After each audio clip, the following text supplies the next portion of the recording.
Hey guys, it's your boy Pascal here, back with another video. And before I get into it, I'm using my iPhone to record because my Yeti mic, I actually forgot it at university, so I'm getting it delivered here, which is really annoying for me. So the quality of the audio won't be amazing, but it'll still be doing good because an iPhone 6 microphone is quite decent. And on the left, I'm not too sure if it's me or YouTube, but it might be seem a bit corrupted, the colour scheme, so don't skip forward. Because the colour it has a little blue tint on my screen recording of my iPhone. Like I said, if I'm not too sure if it's just me or if it comes off anyone else or just my computer, which is really annoying. So let's get straight into the video. So today I'm going to be talking about Generation 2 and the recent update, what I think about it, and mostly the negatives about it with positives. To start off with, about 10 days ago, Niantic released an update that implemented a few baby Pokemon from Generation 2, such as Togepi, Elekid, Magby, and I think Cleffa, and you get them from eggs, 2k, 5k, and 10k eggs, which is good, but it's not what we cried out for. We really wanted all extra, I think it's 100 Pokemon to be put into the game, with the added effect of 86 new moves. Unbelievable, and they haven't done it yet, and I'm recording this 10 days later and still not into the game. So I think by that time the update was released, there were a few people who actually coded the game or saw the leaks. There should be 100 new extra Pokemon, 86 moves, with the added addition of male and female genders. Now I find this really interesting because in the games, in normal games, Generation 2 is the first generation when it introduced breeding of the Ditto. So I'm not too sure if it works in this game, because if you get a female, get a male, you can breed and vice versa. But another interesting theory about this is IVs. If IVs come into the game massively from breeding, and if people do know about IVs, they can take the game by absolute storm and dominate gyms with it. That'd be so good.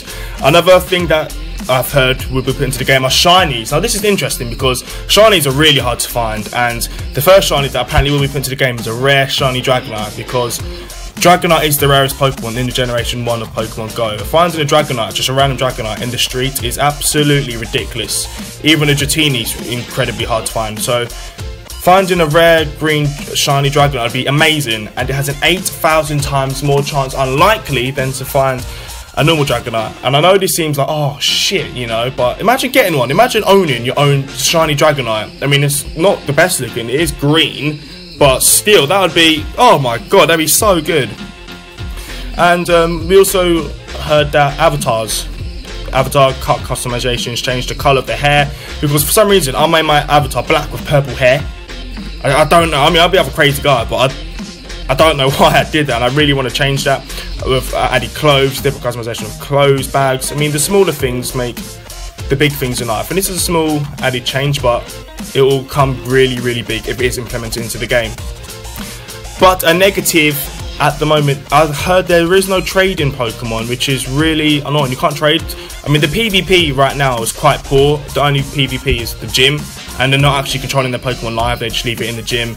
So the no trading Pokemon is a bit of a shame, but I think it is replaced with Generation 2, and I'd rather Generation 2 than no trading Pokemon, to be honest. I mean, yeah. Also, there were apparently people modding the game, that modded leaks and putting actual Generation 1 Legendaries into the game, but they hadn't had the correct cry. Like Mewtwo had not the Mewtwo cry, and there was Zapdos Articuno, like my recent Articuno video, but that's a different story. Try that video if you haven't seen it. But yeah, there was Zapdos' Moltres implemented apparently into the game, but they've all been taken out now because obviously it's not official. Niantic didn't actually put them into the game, and it's crying for Legendaries, not just Generation 2 Legendaries, but Generation 1 Legendaries, like Lugia, Ho-Ho, the 3 legendary birds, Mewtwo, and the infamous Mew. Holy shit. If they were into the game, that would be absolutely amazing. I mean, just finding a random Ho-Ho on the street, oh my god, you would shit your pants. And finally, there have been leaked images of like Generation 2 quartz. I mean, I've tried to get it up now, but there is a picture of a Tyranitar.